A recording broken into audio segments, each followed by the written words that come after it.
नमस्ते प्रणाम दोस्तों, स्वागत है आपके अपने चैनल भोजपुरी अखर में। तो दोस्तों, एक बार फिर से खेसारी भैया और यामिनी सिंह की जोड़ी एकदम धमाल मचाने को तैयार है। जी हाँ दोस्तों, जैसा कि आप लोग स्क्रीन में देख सकते हो। तो दोस्तों, आज खेसारी भैया और यामिनी सिंह की एक गाने का पोस्टर लॉन्च हुआ है, जिस गाने का नाम है प्यार था प्यार है बुखारो। तो चलिए दोस्तों, इसी गाने के बारे में हम लोग जानते हैं कि इस गाने को कब और किस चैनल पर रिलीज किया जाएगा। तो दोस्तों, वीडियो को पूरा जरूर देखें।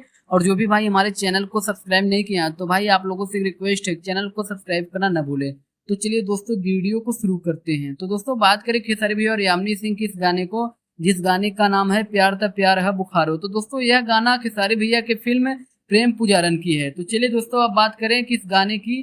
तो दोस्तों, इस गाने को गाए हैं खेसारी भैया और प्रियंका सिंह। और इस गाने को लिखे हैं कृष्णा बेदर्दी, और इस गाने म्यूजिक भी कृष्णा बेदर्दी ही दिए हैं। तो चलिए दोस्तों, अब बात कर लेते हैं कि इस गाने को कब और किस चैनल पर रिलीज किया जाएगा। तो दोस्तों, इस गाने को 29 जनवरी को सुबह 7 बजे कैप्टन वॉच हिट्स चैनल पर रिलीज किया जाएगा। जी हाँ दोस्तों, इस गाने को 29 जनवरी को सुबह 7 बजे कैप्टन वॉच हिट्स चैनल पर रिलीज किया जाएगा। तो दोस्तों, क्या खेसारी भैया और यामिनी सिंह की जोड़ी एक बार फिर से धमाल मचाएगी? हमें कमेंट में जरूर बताइएगा। तो दोस्तों, इस वीडियो में बस इतना ही, फिर मिलते हैं एक नए वीडियो में। तब तक के लिए धन्यवाद दोस्तों।